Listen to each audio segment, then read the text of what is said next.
कांच का टुकड़ा, लेकिन रतन की कीमत ज्यादा होती है। इसलिए सदगुरु कबीर कहते हैं कि इस तेरा शरीर तो उस रतन को जानने वाला है।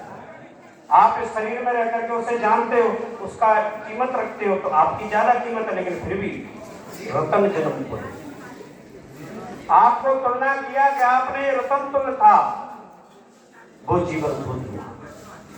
रतन का जतन कर, माणी का श्रृंगार, आया कबीरा फिर गया, और झूठा है अहंकार। अगर हम किसी भी प्रकार का करते हैं, वो झूठा है, वो मिथ्या है। आप सौभाग्यशाली हैं, आप अपने जीवन को बढ़िया बना सकते हैं, आप अपने जीवन को अच्छा बना सकते हैं। लेकिन फिर भी आदमी, साहब जी कह रहे थे हमारे संचालक महोदय जी, आदमी आते तो है लेकिन खाना फुर्सी करते रहते हैं, इधर उधर हाट बाजार में चले जाते हैं, समय को खो देते हैं। आए इतनी दूर 700, 500, 200 किलोमीटर दूर से लोग आते हैं, लेकिन फिर भी इधर उधर टाइम पास करते हैं। अभी सुबह मेरे से कुछ बहन कह रही महाराज इधर आए तो बम्बई चले जाए। बम्बई, बम्बई में भी तो वही होगा जो यहाँ है, आदमी वही दुकान है, लेकिन आदमी कितना बढ़िया मौका है, कितना अच्छा समय है, लेकिन आदमी अपने समय को इसी प्रकार से व्यर्थ में निकालता चला जाता है।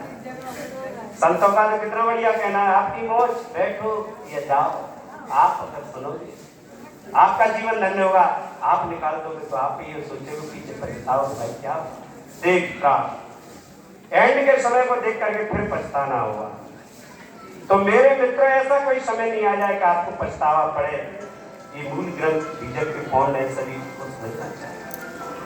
आदमी ईर्षा द्वेष में, लड़ाई द्वंद्वों में, चुगली चांटे में अपने समय को खोता हुआ चला जाता है। भाई भाई लड़ जाते हैं, पति पत्नी लड़ जाते हैं, सास बहू लड़ जाती हैं, ननद भौजाई लड़ जाती हैं। बल्कि प्यार होना चाहिए, बल्कि प्रेम होना चाहिए, लेकिन लड़ाई लड़ लेते हैं, जिससे कलेश घर में रहता है, चित्त में भी विकार भरे रहते हैं, एक दूसरे के प्रति ईर्षा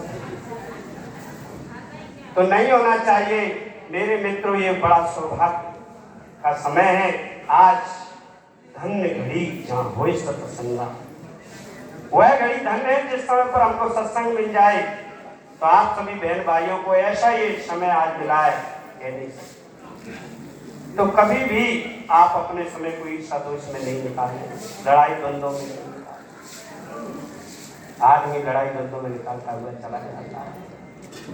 जहर डालने वाले, आपके प्यार में जहर घोलने वाले बहुत मिल जाएंगे, खटियाई डालने वाले बहुत मिल जाएंगे, जो कि आपके जीवन को खराब कर सकते हैं। आप समझदारी से और होश के साथ अपने जीवन को चलाओ तो कभी बढ़िया है। आप सब पारखी, हर समय पर परखी लगाओ। कोई आदमी हमारे घर में चुगली तो नहीं कर रहा है, हमारे प्रेम भरे जीवन में कोई जहर तो नहीं घोल रहा है। इस बात को बार बार ध्यान देखो। एक कहानी बताओ कैसे आदमी जहर बोल देता है और आदमी के कैसे कलेश बन जाता है। एक कोई गुरुमुखी पति पत्नी थे, बहुत अच्छा। गुरुदेव जी ने बहुत बढ़िया बताया कि बढ़िया प्रेम प्यार से रहो, संसार तो अपने अपने विचार से चलता है, लेकिन आप गुरु विचारों से चलो, बढ़िया प्रेम प्यार से, तो खूब अच्छा प्रेम से रहते। खाना खा रहे हैं तो साथ साथ खा रहे हैं, बाजार जा रहे हैं तो साथ साथ जा रहे हैं। लोग आप देख देख करके जलती है। सबके घरों में लड़ाई होती है, इनके घरों में लड़ाई होती है। इनको पता नहीं क्या जड़ी बूटी दे गए गुरुदेव, लेकिन इनके घर में लड़ाई नहीं होती। तो चुगल भी बहुत होते हैं, 3-4 लड़के विचार करके हम लड़ाई करवा सकते हैं, हम बहुत कर रहे हैं चुगले, हम लड़ाई करवा दें, हम फाड़ भी दे। कहते नहीं पहले दूती होती, दूती क्या आसमान को फाड़ दे और ठेके लगा दे, हम बहुत चुगल तुम करवा सकते कि हाँ। देखो कैसे करवाते, देखो चुगलों की क्या तरीके होते हैं, इस कहानी में आप सुनेंगे। दोनों पति पत्नियों के बीच में एक भाई गया, जाकर के पहले पत्नी से मिला कि भाभी साहिब बंदी की, साहिब बंदी की, और लाला बताओ क्या हाल है? कैसे ना बढ़िया है। आप भैया जी से बहुत प्यार करती हैं कि हाँ प्यार तो करते हैं, हमारे पति देव ने इनके लिए सौंपा है, प्यार नहीं करेंगे तो क्या करेंगे, प्यार तो करना भी चाहिए। कि आपको पता ही नहीं है कि ये भैया जी कौन है? हमें नहीं पता है कौन है। अरे आपको नहीं पता है, आप इतना गहरा प्यार करते, भैया जी तो पहले जन्म के गधा है, गधा। गधा तू क्या कहता है भाई लाला, गधा कैसे उसके? नहीं, ये गधा है पहले जन्म के। कैसे प्रैक्टिकल होगा? आप प्रैक्टिकल कर लेना, जब ये शाम को सोए तो सोते वक्त आप इनकी पीठ को चाट के देखना, अगर नुनखुरी लगे, नमकीन लगे तो समझना ये गधा है, अगर मीठा लगे तो ये इंसान। अब आप जानते हैं जहर डाल दिया पसीना में से हमेशा नमकीन आता है। जहर डाल दिया कोई बात नहीं है, और थोड़ी देर बाद वो भाई जाकर के उस भाई से मिला जो उसका पति था। क्या भैया जी नमस्ते? नमस्ते। और भाई लाला पढ़ने जाते हैं? हाँ भैया खूब जाता हूँ। आप भाभी जी से बहुत प्यार करते हैं, कि प्यार नहीं करें तो क्या करें यार, हम उनको ब्याह के लाए थे, हमारे घर में घर लक्ष्मी है, करना ही चाहिए। क्या आपको पता ही नहीं है? क्या नहीं पता है कि ये पिछले जन्म की सरपणी। सरपणी कैसे? आपको पता नहीं है? ये आपको रोज रात को चाटती है। सरपणी का स्वभाव होता है चाटना।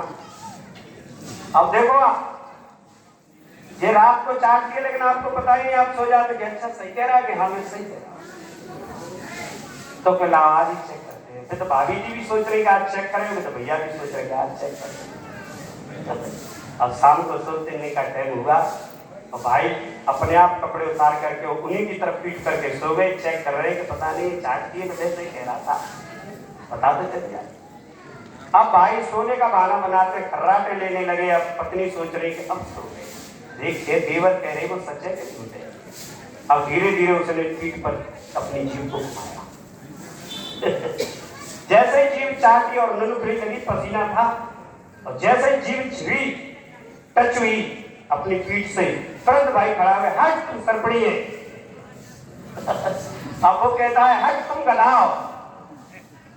अब पति पत्नी का इतना गहरा संबंध, और देखो एक आदमी ने एक कह रहा है कि तू सरपणी है सांप में, और पत्नी कहती है कि तुम गधाओ, रात को खाना नहीं खाया, ढंग से सो नहीं सके, रात भर कलेश रहा, 2-3 दिन शाम रोज कलेश।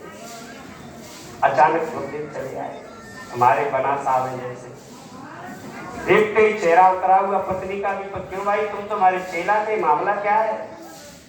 कि गुरुदेव ऐसे ऐसे, मेरा तो बहुत जीवन खराब हो गया, मेरी पत्नी सरपणी है। अरे के सांपिन कहीं नहीं होती, कौन कह रहा है? हमारा पड़ोस में वो लड़का हो गया।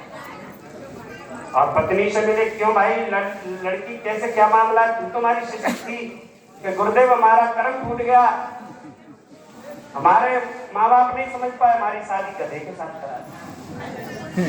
क्या गधा है तुम्हारे पति? कौन कह रहा? कि हमारे बगल वाले देवर कह रहे। आपको गुरुदेव समझ गए तो वो कहते रहे दूध फाट कर भी हुआ दूध फट गया, जो प्यार था वो खत्म हो गया उससे, चुगली से।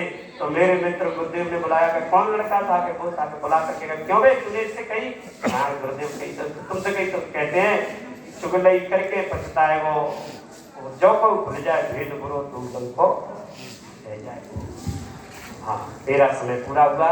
तो मेरे मित्रों आप सभी अपने जीवन को बढ़िया तरीके से समझें, अपने जीवन को बढ़िया बनाएं। आपने मेरी बात को बड़े ध्यान से, सौभाग्यशाली सौभाग्य के कारण